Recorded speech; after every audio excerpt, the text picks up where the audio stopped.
Gloria a Dios. No, yo estaba muy emocionado. Yo pensé que esto seguía. Alabamos al Señor. Bendecimos su nombre. De verdad, yo no sé si a usted le pasó como a mí, pero yo quería que siguiera. ¡Ay, santo! Libre para dar mi vida al que me salvó. ¿Quién es libre de eso aquí? ¿Quién tiene libertad para dar su vida al que lo salvó? Alabado sea el Señor para siempre. Antes de entrar en el sermón, quiero pedirles a los hermanos y a los amigos que nos ven por las redes y que han hecho del Remanso de Dios una congregación para ellos, aunque sea de forma virtual, que queremos oración por el terreno de la nueva iglesia en Juan Rafael. El terreno, estamos ya pensando en un terreno para la iglesia de Juan Rafael. No solo pensamos, ya fuimos y visitamos el lugar. Fuimos y pusimos nuestros pies en ese lugar y oramos. Fuimos un grupo de hermanos y la hermana Miriam Encarnación, que es la que está encabezando este ministerio allí, me dicen estos días también con los hermanos, con varios hermanos, y allí también compartieron la visión de Dios de plantar allí un templo, una casa de oración para la iglesia que será constituida en ese lugar, que ya está constituida, porque donde hay 2 o 3, en el nombre de Él, ya Él está ahí. Ellos se congregan ahora en un gazebo, en un lugar que le han prestado, pero Dios tiene un lugar allí para esa iglesia. Entonces, ore por eso. Dígale, Señor, estamos orando por el lugar, el territorio, donde se va a edificar la casa de oración de Juan Rafael, para que tu pueblo tenga un lugar determinado, para que la iglesia se quede allí, porque la iglesia que está en lugares alquilados fácilmente se mueve, pero la que está en su lugar propio permanece. Amén, hermanos. Así es que ya usted sabe, ore por eso. Y usted va a orar para que se haga la voluntad de Dios, ¿verdad? Y viene el Señor y te dice, mi voluntad es esa, que se ha hecho ese lugar allí. Y entonces, ¿qué usted hace cuando sabe que Dios va por una dirección? ¿Usted se va en una contraria o se va con Él? Cuando sabemos que Dios va en una dirección, nos sumamos a ella. Eso es lo que yo he hecho. Saber, descubrir dónde va Dios. Y allí me uno. Así que únase. No se ponga a preguntar, ¿y dónde está el efectivo? ¿Dónde está esto? Pero aún no hemos completado la obra en Hato Nuevo. No se ponga a preguntar eso. Que si yo me pongo a preguntar eso, no estuviese Copey allí. La iglesia de Copey comenzó último que la de Hato Nuevo, pero ya tiene templo. Entonces no se ponga a estar haciendo preguntas. Jehová que sabe de este asunto. Así es que ore y diga, Señor, yo sumo mi voluntad a la tuya. ¿Tú quieres ese lugar? Sí, mi hijo. Señor, pues mira, yo voy a poner una ofrenda. Pastor, mira una ofrenda, ¿qué? Recibí un dinero extra por ahí. Ay, que Jehová habló. Señor, mira, también esta parte tuya. Eso es todo, eso es. No solamente orar, porque a veces orar significa abandonar el asunto. Oren. No, el que ora está diciendo, hágase tu voluntad. ¿Y qué está diciendo? Hagamos tu voluntad. ¿Esta es tu voluntad, Señor? Me sumo. Precisamente hoy voy a hablar de algo que tiene que ver con hacer la voluntad de Dios. Lucas capítulo 5, un pasaje bíblico que ya hemos analizado en otras ocasiones, es el centro de lo que vamos a predicar hoy. Lucas capítulo 5, del versículo 1 al 10, una lectura un poquito larga, pero necesitamos todo el contexto. Alabamos al Todopoderoso. Gloria a Dios. Diga, Señor, ayuda al predicador a predicar tu palabra de manera precisa, concisa, para que sea claro, entendible, y breve, porque si es muy largo se agota la gente y cuando la gente se agota ya no aprende. La mente se le complica. Así es que ore por eso. Yo estoy orando también. Señor, ayúdanos a predicar en menos tiempo para que sea más efectivo y la gente lo reciba con más frescura. Amén. Gloria a Dios. Dice así la palabra del Señor. Y aconteció que mientras la multitud se agolpaba sobre él para oír la palabra de Dios, estando Jesús junto al lago de Genezaret, vio dos barcas que estaban a la orilla del lago. Y los pescadores habían bajado de ellas y lavaban sus redes. Subiendo a una de las barcas que era de Simón, rogó que se separara de tierra un poco. ¿Qué hizo el Señor? Se subió en la barca y rogó: sepárate de la orilla. Y sentándose, enseñaba a las multitudes desde la barca. Cuando terminó de hablar, dijo a Simón: sal a la parte más profunda y echad vuestras redes para pescar. Respondiendo Simón dijo: Maestro, hemos estado trabajando toda la noche y no hemos pescado nada. Pero porque tú lo pides, echaré la red. ¿Cómo es? ¿Cómo es? Pero porque tú lo pides, echaré la red. Y cuando lo hicieron, encerraron una gran cantidad de peces, de tal modo que sus redes se rompían. Entonces hicieron señas a sus compañeros que estaban en la otra barca para que vinieran a ayudarlos. Y vinieron y llenaron ambas barcas de tal manera que se hundían. Al ver esto, Simón Pedro cayó a los pies de Jesús, diciendo: apártate de mí, Señor, pues soy hombre pecador. Porque el asombro se había apoderado de él.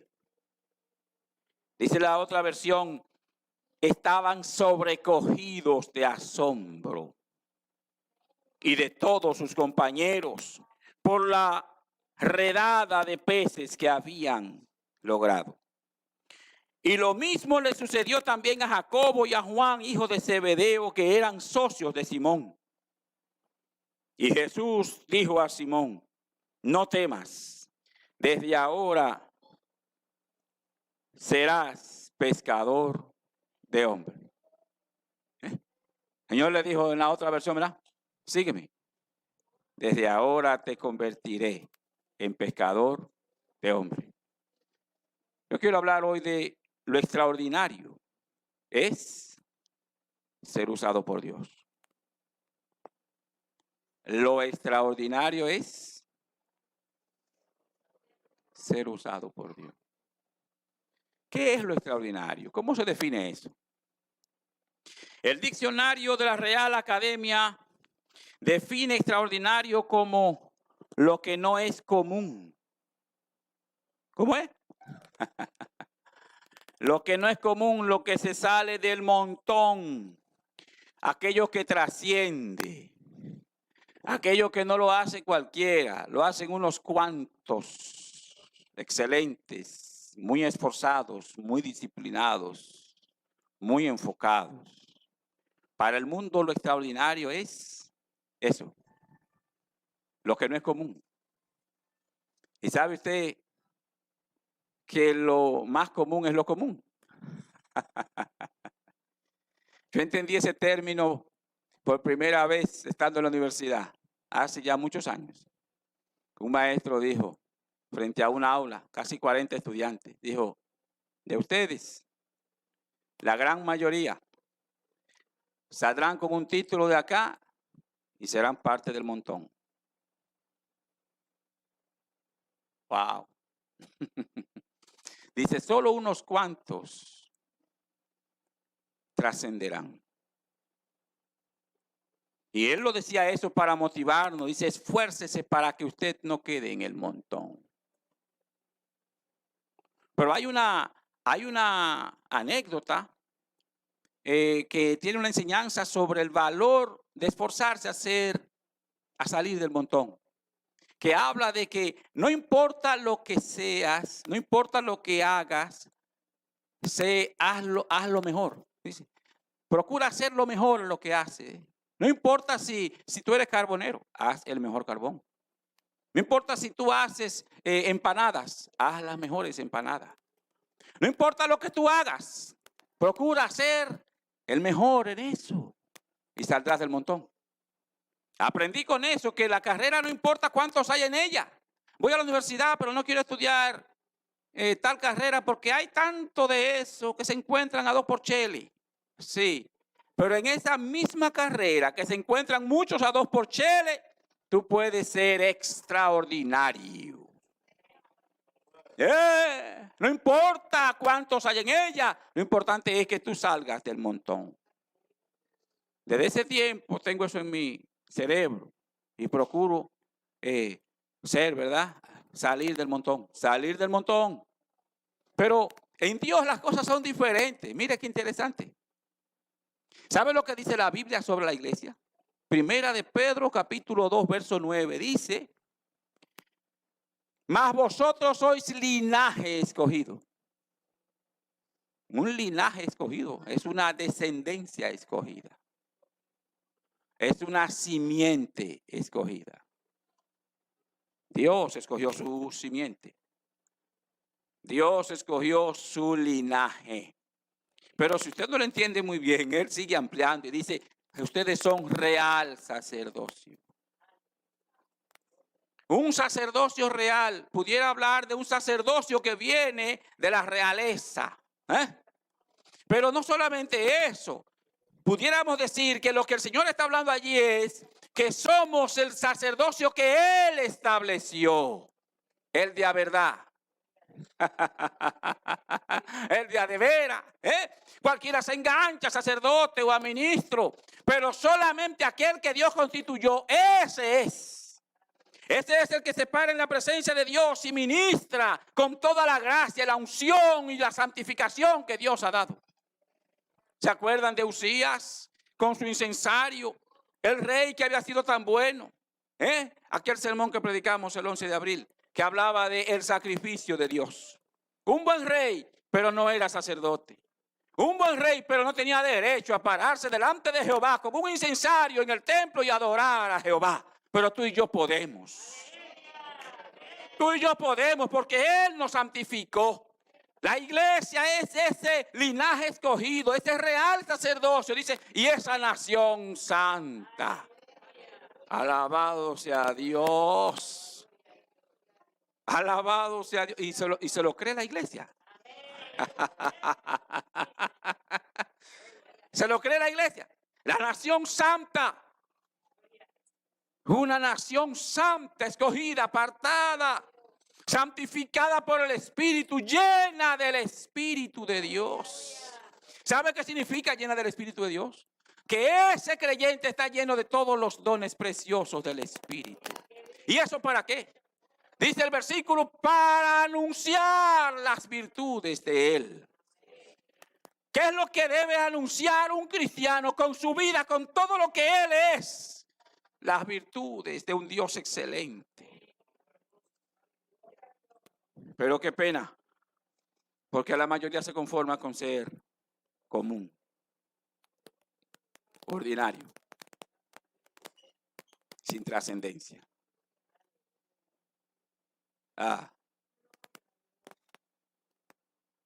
Eres trascendente. Eres extraordinario. Te digo, dice el Señor, que Él puso en ti su espíritu. Dice Efesios 2, creo que el verso 22 por ahí dice que fuimos constituidos morada de Dios en el espíritu. ¿Para qué? Fuimos adquiridos por Él, comprados con sangre preciosa, para que anunciemos sus virtudes. Pero la mayoría de la iglesia en el siglo XXI se conforma con ser ordinaria, sin trascendencia, viviendo vida como las barcas. ¿Cómo estaban las barcas? Estaban en la orilla, sin uso. ¿Y qué es lo que dicen los dominicanos? Barco parado no gana flete. ¿Eh? Barco parado no gana flete. Por grande que sea, parado no anda. Las barcas que Jesús ve allí, Él está allí en la orilla del río de Genezaret, en las regiones del mar de Galilea. Y le llaman la atención esas dos barcas en la orilla. Las barcas fueron hechas para pescar, para producir ganancias a sus dueños, pero están allí sin fruto. Están allí sin uso. ¿Y sabe qué es lo que más llama la atención al Señor? Los pescadores. ¿Ah, por qué? Porque estas barcas que fueron hechas para darle beneficios a sus dueños están produciendo frustración en sus dueños. No se usan. Y los dueños están allí lavando sus redes sin nada que llevar a casa. Hicieron lo que pudieron y no lograron nada. Y están lavando las redes frustrados. ¿Cómo estarían? ¿Con mucho entusiasmo? ¿O desanimados? Dios vio el espíritu de esos hombres derrotados. ¿Cuánta gente con espíritu derrotado? ¿Cuánta gente frustrada? ¿Cuánta gente que vive la vida y no ve esperanza? ¿Cambiará su vida algún día? Pero, pastor, estamos hablando de gente de la iglesia. Estamos hablando de gente de la iglesia. Gente que ya entregó al Señor. Gente que dice que Cristo es su Salvador. Que Él compró su vida con su sangre. Que tienen el Espíritu de Dios, pero viven sin esperanza. Y están allí haciendo lo que hacen sin mucho ánimo. No hay mucha motivación. Porque al final no encuentran nada. ¿Por qué será? Yo creo que esto es ejemplo de alguien que está viviendo sin dirección del Espíritu. ¿Sabe por qué? Porque lo que vamos a ver más adelante muestra que cuando el Señor está en la barca y cuando se obedece a su dirección, las cosas cambian. De inmediato el Señor dice que fue y abordó una de las barcas, la barca de Simón. Llegó Jesús a una barca que está sin uso.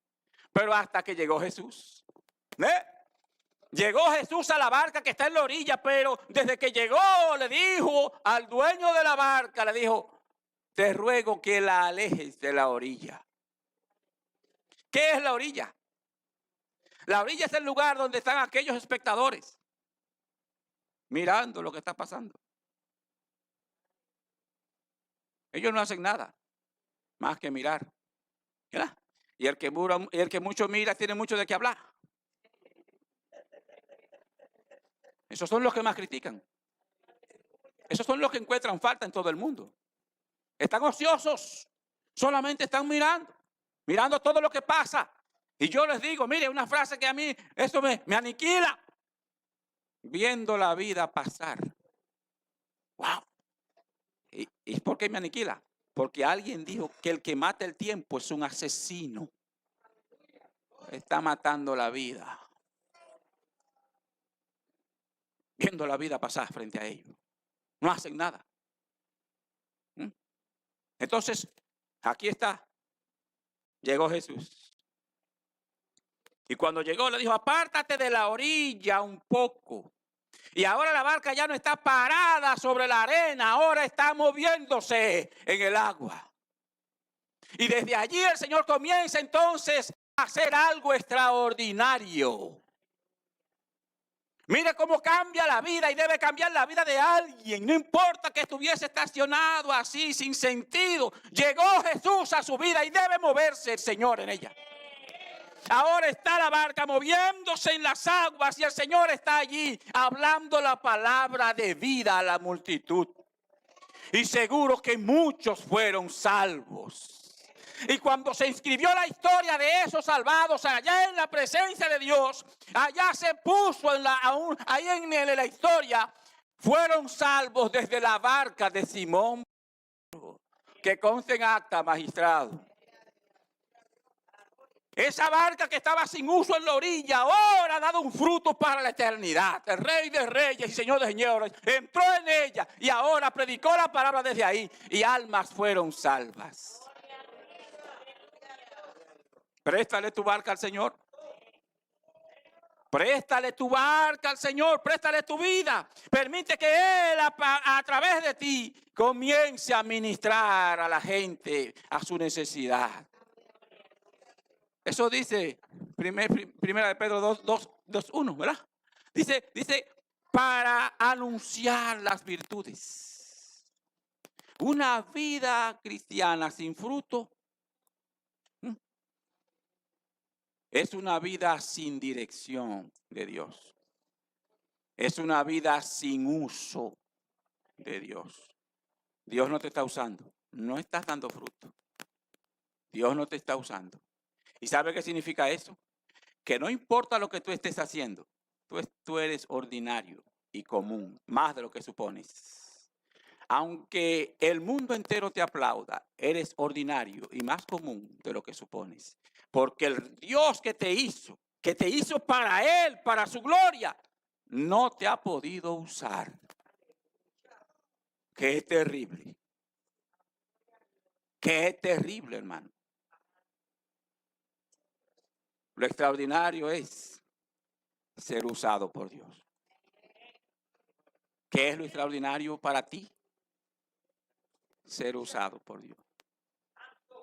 Ahora mire, de lo extraordinario, no solamente lo importante es saber qué es, sino quién lo determina. ¿Quién lo determina? ¿Quién determina qué es lo extraordinario? A mí me llama la atención lo que dice este hombre, el sabio Salomón, en Eclesiastés capítulo 2. Oiga lo que dice este hombre. Para que usted vea que el mundo no puede determinar qué es lo extraordinario para tu vida. Y sin embargo, la mayoría de la humanidad vive buscando ser extraordinario para el mundo y no para Dios. La mayoría en la iglesia hace lo mismo. Oiga lo que dice Salomón. El versículo 15 de Eclesiastés 2 dice: entonces me dije, esta es una versión diferente, la Biblia de las Américas. Como la suerte del necio, así también será la mía. ¿Para qué pues me aprovecha haber sido tan sabio? Y me dije, también esto es vanidad. Porque no hay memoria duradera ni del sabio ni del necio, ya que todos serán olvidados en los días venideros. Como mueren tanto el sabio como el necio. Dice, y aborrecí la vida porque me era penosa la obra que se hace debajo del sol. Pues todo es vanidad y correr tras el viento.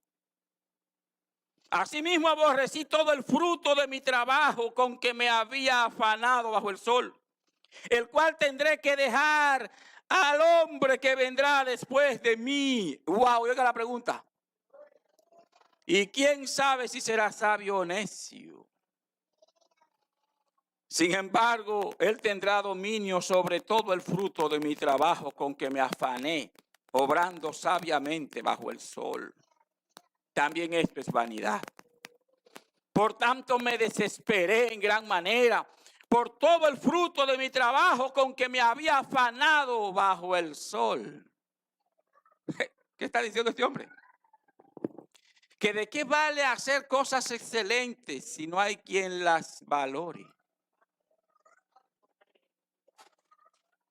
¿De qué vale poner tu vida, que es extraordinaria, a hacer cosas que la gente olvidará a los pocos días de tú morirte? O que los otros vendrán y lo menospreciarán. Y uno ve eso de una forma tan lacerante, tan dolorosa en algunas naciones, incluyendo la nuestra. Por ejemplo, nuestros padres fundadores, Juan Pablo Duarte, Matías Ramón Mella, Francisco Rosario Sánchez y muchos otros, Luperón y toda esa gente que se embrujaron con todo lo que impedía la libertad de esta nación y lograron la libertad de la República Dominicana. Pero eso duró poco.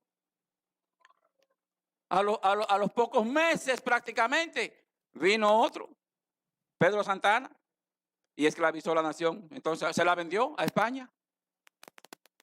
Lo que logra uno con tanto esfuerzo, otro lo vende.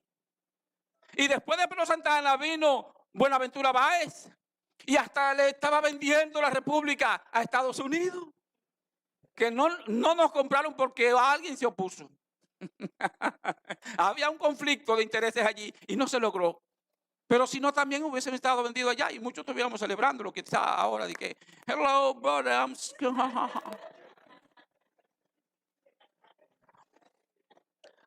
Dice Salomón, ¿quién sabe si será un necio el que viene después de mí?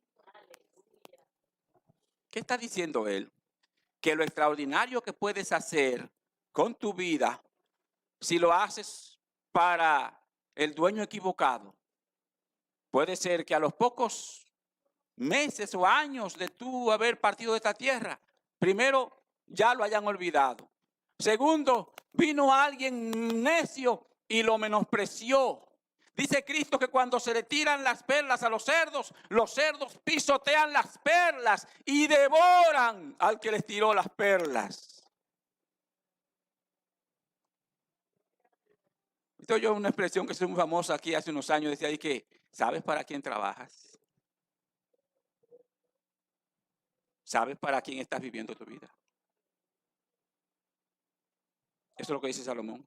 Salomón se frustró al ver que la gente se olvida. En el capítulo 9, del verso 13 al 15, por allí, él habla de uno que fue una ciudad pequeña. Dice, fue rodeada por un rey muy poderoso. Y cuando iban a destruir la ciudad, un hombre pobre pero sabio libró la ciudad con su sabiduría. Dice, pero lo penoso es que al poco tiempo nadie se acordaba de ese hombre. Hacer cosas extraordinarias para la gente equivocada te dejará frustrado como Salomón. Pero mire, lo que tú haces para Dios, oye, permanece para siempre valorado. Oh, cualquier cosa que haces para Dios, oye, permanece para siempre valorado. Procura vivir tu vida para Él. Me encantó lo que dice la canción. Dice, libre para dar mi vida al que me salvó. ¿Eres libre para eso? ¿O eres libre para vivir como tú quieras? No me cuarte la libertad que el Señor me dio. Yo vivo, ¿verdad?, a mi manera. ¿Eres libre para eso?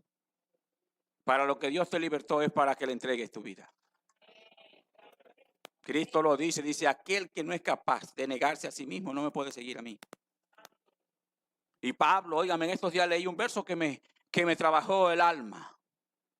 Gálatas 6:14, dice el apóstol Pablo, dice él, que en Cristo, por causa de Cristo, el mundo es crucificado para él y él crucificado para el mundo. ¿Sabe qué significa eso? El mundo murió para Pablo. Dice, y Pablo murió para el mundo. Pero la iglesia de este tiempo vive generalmente atrapada, complaciendo peticiones. Entonces, nuestra vida es extraordinaria en las manos de Dios. Observe esto. En el Señor Jesús, volviendo a nuestro pasaje base, ve las barcas y le ordena a este hombre, le manda, le ruega que se aparte de la orilla y luego le dice, vamos mar adentro. Mar adentro. Mire, usted en el Evangelio, que es la gloriosa manifestación del amor, dice Pablo, del poder de Dios para salvación. Puede vivir un Evangelio desabrío. Wow. ¿A quién le gusta la cosa desabría? Yo estoy muy azucarado. Me pasé de azúcar. Me pasé de azúcar. Estoy azucarado. Y la mujer me sale a veces con cosas ahí sin nada de sabor. Digo, ay, mi hija. Ay, mi hija. Ten misericordia de este pobre hombre. Sí, échale algo, mi hija. Échale algo, porque para algo Dios puso la sal, el azúcar, una aceitunita, una cosa, Póngale un saborcito ahí, mi hija, no te preocupes. Que yo después salgo a correr y quemo eso, Me tomo un poco de magnesio y una pastilla ahí, ¿verdad? De esa que me baja el nivel de azúcar y ya estoy tranquilo. Pero hay gente que vive un evangelio desabrido. El evangelio no le sabe. El evangelio no le sabe. ¿Por qué el evangelio no le sabe? Porque no están viviendo el evangelio. Porque no están viviendo el evangelio. Vidas desabridas en el evangelio es una vida que no está viviendo el evangelio. Porque el evangelio es poder de Dios. El evangelio es el amor de Dios. Y el amor de Dios llena todo de bienestar. El evangelio es la paz, la reconciliación con Dios. Y esto establece un bienestar general en la persona, el shalom, el bienestar general. Si tu evangelio es desabrido, pídele al Señor, Señor, actívame, estoy en la orilla, estoy sobre la arena. Padre, yo quiero que tú entres a mi vida y yo me esforzaré en mover mi vida hacia las aguas. Esfuérzate. Mira, el Señor no agarró y se puso a la barca. Qué interesante. Él se subió en la barca estando en la orilla. ¿Qué significa eso? Que ahora con él arriba de la barca hay que jalarla y meterlo al agua. Cristo está en ti. Muévete a las aguas. Cristo está en tu vida. Muévete a las aguas. Muévete a ser usada por el río del Espíritu. Muévete a ser usada por el Señor. Bendito sea Dios para siempre. Llegó Jesús y observe esto. Mire, observe esto. Cuando Jesús está en la barca le dice a Pedro, boga mar adentro, sal de tu área de confort y vámonos a las profundidades. Porque los grandes tesoros de Dios están en las profundidades. Y aquí ocurre la más elevada obediencia. Wow. ¿Cuál es la más elevada obediencia? Yo tuve que definirlo por aquí. Dice, la más elevada obediencia consiste en hacer lo que Jesús pide, cuando lo pide y como lo pide.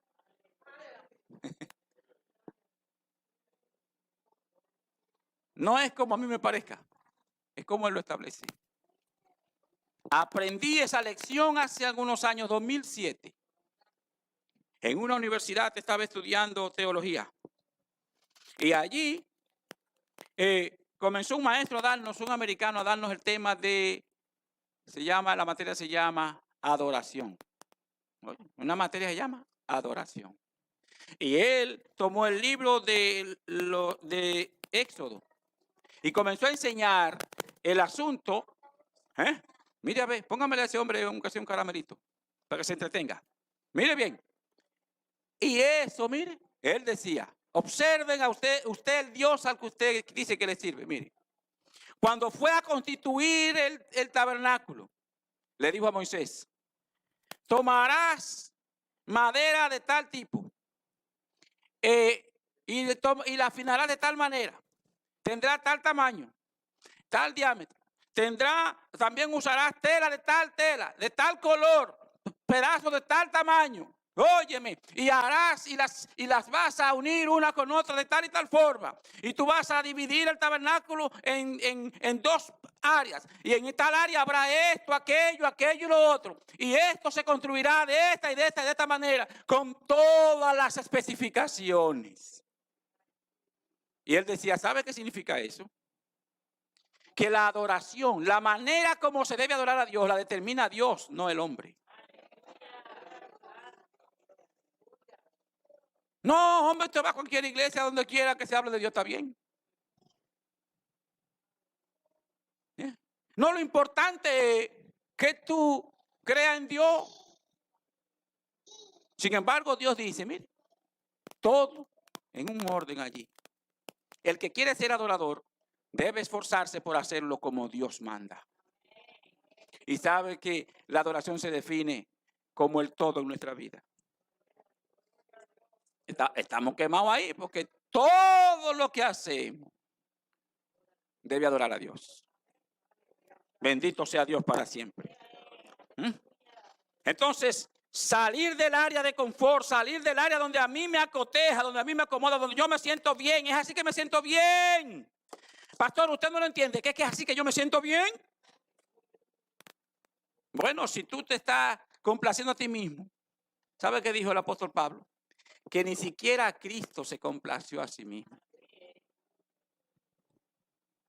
En este camino no es para complacerme a mí mismo, es para complacerlo a Él. Porque todo es por causa de Él y para Él. Entonces, aquí está. Pedro recibe este llamado del Señor. ¿Y qué responde Pedro? Y qué interesante, dice un comentarista bíblico, llama la atención que Jesús, su oficio era carpintero. Y ahora el carpintero, que era conocido porque estaban en la misma región y el Señor se había criado ahí en Galilea. Y le dice al pescador experto, le dice, mira, ya de día con el sol afuera. Y el pescador se pasó la noche pescando. ¿Y por qué pesca de noche el pescador y no de día? Porque él es el que sabe de eso. Y él sabe que de noche es que se mueve el asunto. Y ahora el carpintero le dice al pescador, vamos, echa la red de nuevo. Oiga lo que se llama obediencia.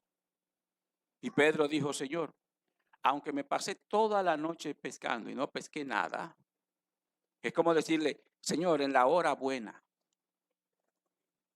en los lugares claves, ya los conocemos. Estamos curtidos en esto, ya sabemos todo esto. Dice, ya lo hicimos, sin embargo, dice, por cuanto tú lo pides, yo le echaré de nuevo. Por cuanto tú lo pides, yo lo haré. Y dice que ese acto de obediencia produjo el milagro extraordinario. ¿Cuántos milagros detenidos por falta de obediencia? ¿Cuántas vidas arruinadas por falta de obediencia? Y cuando yo le voy a hablar, a veces algunos me dicen, ya he hecho de todo, ya he hecho lo otro, y usted ha hecho lo que Dios le mandó. Yo lo que le voy a decir a usted aquí es lo que Dios manda. Mire lo que dice la palabra aquí. Mire, si usted lo hace, le va a pasar como a mí. ¿Y cómo le pasa a usted? Bien. A mí me pasa bien. Le doy gracias a Dios por eso. Cada día le doy gracias. Digo, gracias, Señor. Gracias, Señor. Después de haber fracasado mucho, aprendí que mi problema se llamaba desobediencia. Y dije, a partir de ahora, Señor, como tú lo digas, cuando tú lo digas y de la forma que tú lo digas. Y entonces eso significa, mira, obedecer aunque la carne no quiera. Y no, el Señor dijo que hay que hacerlo así. Vamos, y lo haremos. Pedro logró eso. Y mire qué pasa. Cuando tú tienes obediencia, ocurre entonces el sobrecogimiento por causa de la acción de Dios. El sobrecogimiento. ¿Cuánto tiempo tienes que no te sobrecoges de asombro por algo que Dios hizo en tu vida? El Dios extraordinario, que todo lo que hace es trascendente. Pero tú tienes, ¿cuánto tiempo que no ves algo extraordinario? ¿Por qué será? Porque lo extraordinario es ser usado por Dios. ¿Tú quieres ver a Dios obrando de manera extraordinaria?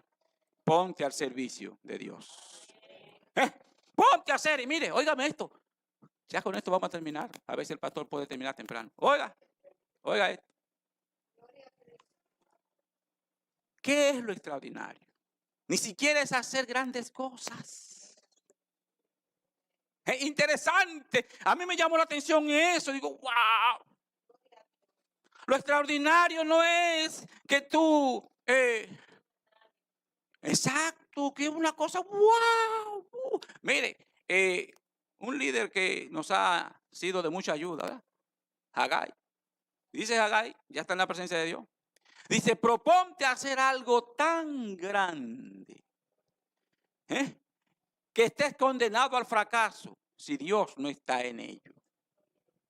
Eso sería, cuando uno oye eso, uno se desafía hacia lo más grande. Pero lo extraordinario no consiste en hacer ni siquiera algo muy grande.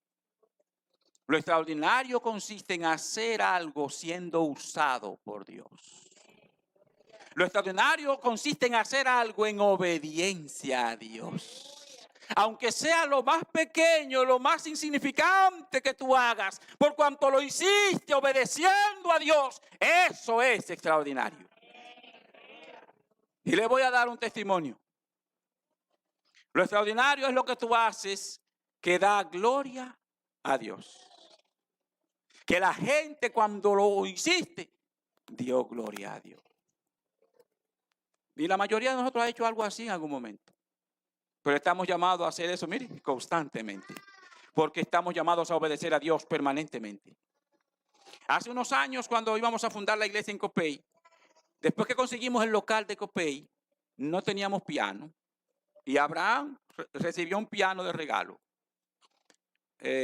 Nuestro cuñado, Abel, hermano de mi esposa, le regaló un piano a Abraham. Un piano viejito, pero estaba todavía muy bueno. Y sigue bueno, lo siguen tocando en Copey como si nada. Y yo le dije a Abraham, regálale ese piano a Copey. Era difícil porque hace 4 años Abraham no sabía lo que sabe hoy en piano. O sea, que necesitaba su instrumento para practicar. Y yo le dije, vamos a ver cómo Dios provee para comprarte uno. Pero el Señor tenía otra manera de hacer esa provisión. Yo pensaba que Dios me iba a permitir a mí comprarle el piano al muchacho. Yo fui y coticé piano. Y coticé unos 30,000 pesos. Pero imagínate, la fuerza del pastor a veces. Todos estos años yo, Señor, hice piano. Yo pensaba en el piano, pero yo dije a él, confórmate con practicar en el piano de la iglesia. Y él sale religiosamente todavía. Hasta hace poco venía a hacerlo, ¿verdad? Y practicaba aquí. Pues mire, hermano, en estos días, una persona tocada por el Señor de una forma extraordinaria. Vio a Jacob tocando el piano, que Jacob también está aprendiendo, porque los pastores tienen que tener su propio músico. Para evitarse un día estar así. Y entonces, vieron a Jacob tocando el piano y la persona, el Señor la tocó allá en su país. Y de allá se comunicó con mi esposa y le dijo, yo quiero donarle ese instrumento para que ese niño se desarrolle. Y entonces cuando se comunica conmigo, yo le cuento la historia de Abraham y dice, ya entendí. Ese piano es para Abraham. Porque a él es que Dios está compensando su acto, ¿verdad? Y mire qué pasó. El piano que Abraham donó, quizás se consigue con algunos 8 o 9 mil pesos en el mercado. Porque ya es un piano atrasado. Pero Abraham acaba de recibir un piano moderno, de los mejores. Y, aleluya. Cuando Abraham recibió el piano, Abraham dice, no tengo palabras, no puedo expresarme, dice, quiero llorar. Y todos nosotros allí decíamos, gracias, Señor. Gracias, Señor. Esa acción de esa mujer produjo una alabanza de nosotros a Dios. Gracias, Señor. Gracias, Señor. Aleluya. Hermanos, pero para Dios es así. En Mateo, con esto terminamos, Mateo capítulo 25, verso 34. Oiga como dice Jesús. Oiga. ¿Qué es lo extraordinario? Lo que se hace para Dios en obediencia a Dios. Dice él. Entonces el rey dirá a los de su derecha: venid benditos de mi Padre, heredad el reino preparado para vosotros desde la fundación del mundo. Porque tuve hambre y me disteis de comer. Una acción extraordinaria. Tuve sed y me disteis de beber un simple vaso de agua. Destacado allá en la presencia del rey como algo extraordinario. Dice: fui forastero y me recibisteis en casa. Estuve desnudo y me vestisteis. Estuve enfermo y me visitasteis. En la cárcel y vinisteis a mí. Entonces los justos le responderán diciendo: Señor, cuando te vimos hambriento y te dimos de comer, o sediento y te dimos de beber. Y cuando te vimos como forastero y te recibimos, o desnudo y te vestimos, y cuando te vimos enfermo o en la cárcel y vinimos a ti. Respondiendo el rey les dirá: en verdad os digo que en cuanto lo hicisteis a uno de estos hermanos míos más pequeños, a mí lo hicisteis. ¿Qué es lo extraordinario? Es hacer algo muy grande. Es hacer lo que haces para Dios. ¿Eres hijo? Sé un hijo que honre a Dios. ¿Eres padre o madre? Sé un padre o una madre que honre a Dios. ¿Eres esposo o esposa?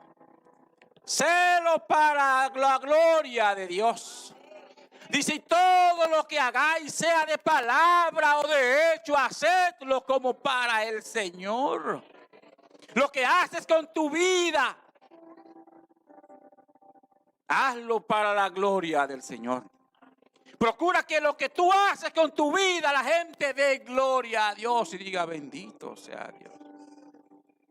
Lo extraordinario es ser usado por Dios. Y todos podemos ser usados.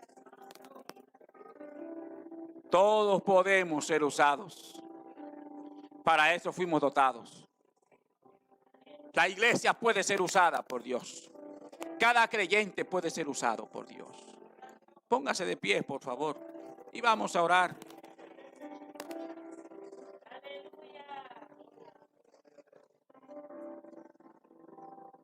Que nuestra vida pueda ser usada por Dios es lo más extraordinario que nos puede ocurrir.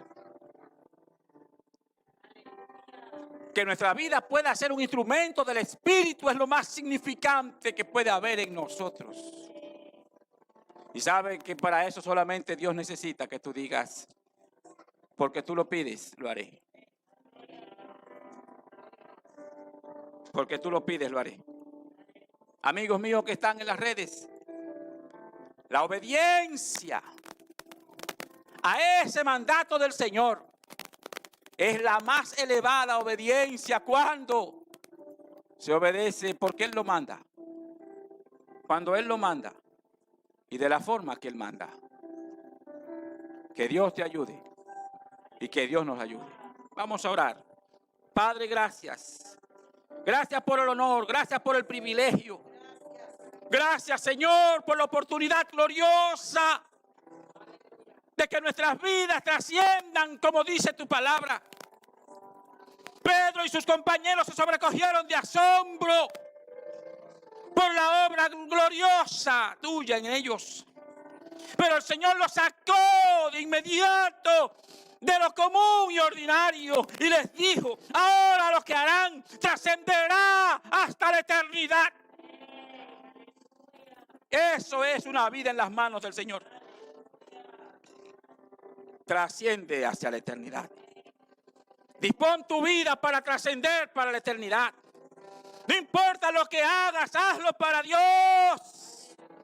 por pequeño que sea, hazlo en obediencia al Señor. Hazlo de forma que los demás puedan decir: alabado sea el Dios de este. Gracias, Señor. Bendice, Dios, a todos los que escuchan esta palabra. Y ayúdanos, Señor. Señor, ayúdanos a tener, Dios, obediencia tan elevada que hagamos con diligencia lo que tú nos mandas. Gracias, Señor, en el nombre de Jesús. Amén. Amén. Dios les bendiga, hermano. Gracias. Pueden sentarse. Gracias.